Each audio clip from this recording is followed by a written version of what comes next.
Hello বন্ধুরা, শিক্ষা and টিউটোরিয়ালের পক্ষ থেকে তোমাদের সবাইকে স্বাগত। আজকে আমরা আলোচনা করব উচ্চ মাধ্যমিক 2023-24 শিক্ষাবর্ষে এবিটিএ টেস্ট পেপারের রাষ্ট্রবিজ্ঞান বিষয়ের প্রশ্ন উত্তর নিয়ে। এই সেটে আমরা সমস্ত এমসিকিউ এসিকিউ প্রশ্ন উত্তরগুলো আলোচনা করব। প্রশ্ন উত্তর আলোচনা করার আগে অনুরোধ করব, যারা ভিডিওটি দেখছো, যদি ভিডিওটি ভালো লাগে তাহলে অবশ্যই বন্ধুদের মধ্যে শেয়ার করতে থাকো। যদি তোমরা আমাদের চ্যানেলে নতুন হও তাহলে অবশ্যই চ্যানেলটি সাবস্ক্রাইব করে আমাদের সাথে যুক্ত থেকো। দেখে নেবো আমরা এমসিকিউ প্রশ্ন উত্তরগুলো কি ছিল। এই সেটে সমস্ত এমসিকিউ প্রশ্ন উত্তরগুলো দেখে নিই। এখন আমরা 3 নম্বর সেটের এমসিকিউ প্রশ্নগুলো দেখব।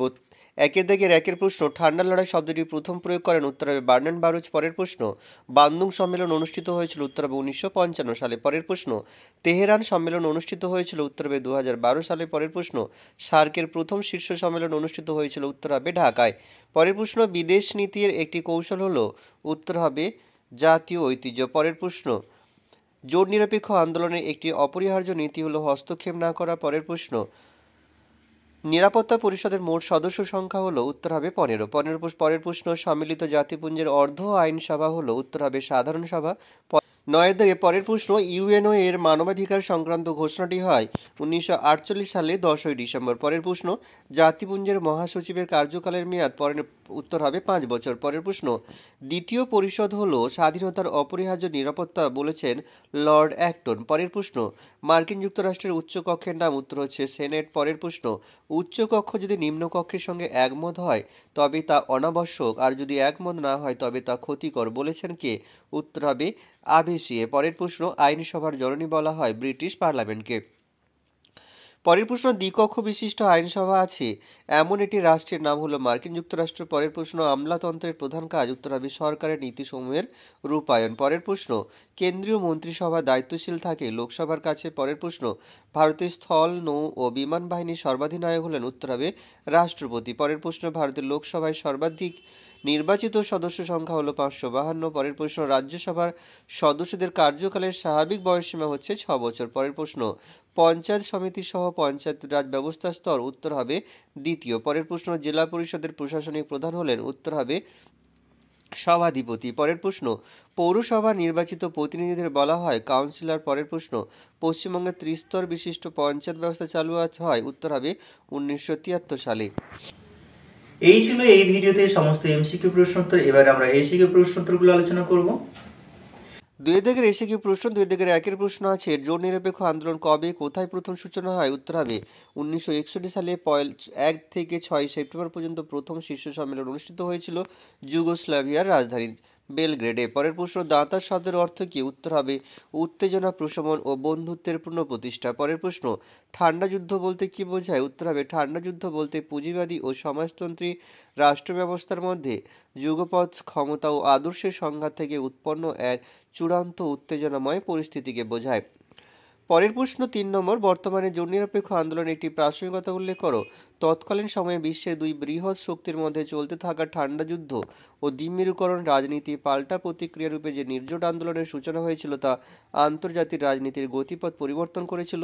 সেই জন্য আন্তর্জাতিক রাজনীতিতে জোট নিরপেক্ষ আন্দোলন একটি প্রাসঙ্গিক বিষয় হিসেবে উঠে এসেছে। পরের প্রশ্ন, সিটিবিটি কি? এর পুরো নাম কি? সিটিবিটি হলো জাতিপুঞ্জের ব্যবস্থাপনায় পূর্ণাঙ্গ আণবিক পরীক্ষা নিবন্ধীকরণ চুক্তি। সিটিবিটির পুরো নাম হলো কম্প্রিহেন্সিভ টেস্ট ব্যান ট্রিটি। পরের প্রশ্ন, দক্ষিণ দক্ষিণে সহযোগিতা বলতে কি বোঝো? দক্ষিণ দক্ষিণে সহযোগিতা বলতে মূলত তৃতীয় বিশ্বের উন্নয়নশীল দেশগুলির মধ্যে পারস্পরিক সহযোগিতাকে বোঝায়। পরের প্রশ্ন, সাপটা বলতে কি বোঝো? সাপটা হলো সার্কের অন্তর্ভুক্ত দেশগুলির জন্য বিশেষ সুবিধাপ্রাপ্ত বাণিজ্যিক এলাকা গঠনের একটি উদ্যোগ। পরের প্রশ্ন, পররাষ্ট্রনীতি বলতে কি বোঝো? কোনো রাষ্ট্র বৈদেশিক সম্পর্ক থেকে যেসব লক্ষ্য পরিকল্পনা ও কার্যক্রম গ্রহণ করে তাদের সমষ্টি বলা হয় পররাষ্ট্রনীতি। পরের প্রশ্ন, সার্কের উদ্দেশ্য উল্লেখ করো। দক্ষিণ এশীয় দেশগুলির মধ্যে অর্থনৈতিক, সামাজিক, কারিগরি ও বৈজ্ঞানিক ক্ষেত্রে পারস্পরিক সহযোগিতা বৃদ্ধি করা এবং প্রত্যেকের আত্মবিকাশের পথকে প্রশস্ত করা। পরের প্রশ্ন, সম্মিলিত জাতিপুঞ্জ কবে প্রতিষ্ঠিত হয়? উত্তর হবে 1945 সালের 24শে অক্টোবর। পরের প্রশ্ন, নিরাপত্তা পরিষদের অস্থায়ী সদস্যরা কার দ্বারা নির্বাচিত হয়? উত্তর হবে সাধারণ সভার সদস্যদের দ্বারা নির্বাচিত হন। পরের প্রশ্ন, নিরাপত্তা পরিষদের যে কোনো দুটি স্থায়ী সদস্যের নাম লেখো। দুটি স্থায়ী সদস্যের নাম হলো মার্কিন যুক্তরাষ্ট্র আর ব্রিটেন। পরের প্রশ্ন, সম্মিলিত জাতিপুঞ্জের একটি প্রধান নীতি উল্লেখ করো। সম্মিলিত জাতিপুঞ্জের ক্ষুদ্র বৃহৎ সব সদস্য রাষ্ট্রই সমান। পরের প্রশ্ন, সম্মিলিত জাতিপুঞ্জের বিচার বিভাগটির নাম কি? উত্তর হবে আন্তর্জাতিক বিচারালয়। পরের প্রশ্ন, রাজনৈতিক প্রশাসক বলতে কি বোঝো? উত্তর হবে শাসন বিভাগের যে সমস্ত ব্যক্তি জনগণের ভোটের মাধ্যমে নির্বাচিত হন তাদের রাজনৈতিক প্রশাসক বলা হয়, যেমন রাষ্ট্রপতি, প্রধানমন্ত্রী সহ সমস্ত রাজনৈতিক অংশ।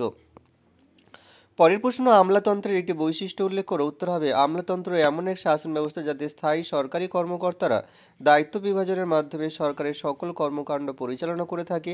আমলারা জনপ্রতিনিধি নয় বা ভোটের মাধ্যমে নির্বাচিত নয়। পরের প্রশ্ন, শাসন বিভাগের যে কোনো একটি কাজ উল্লেখ করো। উত্তর হবে নীতি নির্ধারণ ও রূপায়ণ করা। পরের প্রশ্ন, ভারতের রাজ্যপালকে কে নিয়োগ করেন? উত্তর হবে রাষ্ট্রপতি। পরের প্রশ্ন, ভারতের প্রধানমন্ত্রী যে কোনো একটি গুরুত্বপূর্ণ কাজ উল্লেখ করো। উত্তর হবে প্রধানমন্ত্রীর একটি গুরুত্বপূর্ণ কাজ হলো লোকসভার সংখ্যাগরিষ্ঠ দল বা জোটের নেতা হিসেবে কেন্দ্র মন্ত্রিসভা গঠন করা। পরের প্রশ্ন, ভারত রাষ্ট্রের সাংবিধানিক প্রধানকে? উত্তর হবে রাষ্ট্রপতি। পরের প্রশ্ন, জেলা সংসদের প্রধান কাজ কি তা উল্লেখ করো। উত্তর হবে আর্থিক উন্নতি সাধন করা। পরের প্রশ্ন, পঞ্চায়েত ব্যবস্থার সর্বনিম্ন স্তরের নাম কি? গ্রাম পঞ্চায়েত। পরের প্রশ্ন, পঞ্চায়েত সমিতির আয়ের দুটি উৎস উল্লেখ করো। 1 নম্বর হচ্ছে রাজ্য সরকার কর্তৃক প্রদত্ত ভূমি রাজস্বের অংশ, 2 নম্বর হচ্ছে কেন্দ্রীয় ও রাজ্য সরকারে দেওয়া ঋণ ইত্যাদি। পরের প্রশ্ন, জেলা পরিষদের দুটি স্থায়ী কমিটির নাম উল্লেখ করো। জেলা পরিষদ দুটি স্থায়ী কমিটির নাম হচ্ছে উন্নয়ন ও পরিকল্পনা সংক্রান্ত স্থায়ী কমিটি, 2 নম্বর হচ্ছে পরিবেশ সংক্রান্ত স্থায়ী কমিটি। এই ছিল এই সেটের সমস্ত এসএকিউ প্রশ্ন। তো এখানে ভিডিওটি শেষ করব। ভিডিও শেষ করার আগে অনুরোধ করব, যারা আমাদের এই ভিডিওটি দেখছো তোমাদের ভালো লাগলে বন্ধুদের মধ্যে শেয়ার করতে থাকবে। এছাড়া ডাব্লিউবিটি এবং এবিটি টেস্ট পেপারে বিভিন্ন বিষয়ের প্রশ্ন উত্তর পাওয়ার জন্য তোমরা অবশ্যই প্লেলিস্ট চেক করো, সেখানে তোমাদের পছন্দের বিষয়ের সাবজেক্টগুলোর ভিডিও পেতে পারো। এখানেই শেষ করলাম। সবাই ভালো থেকো, সুস্থ থেকো।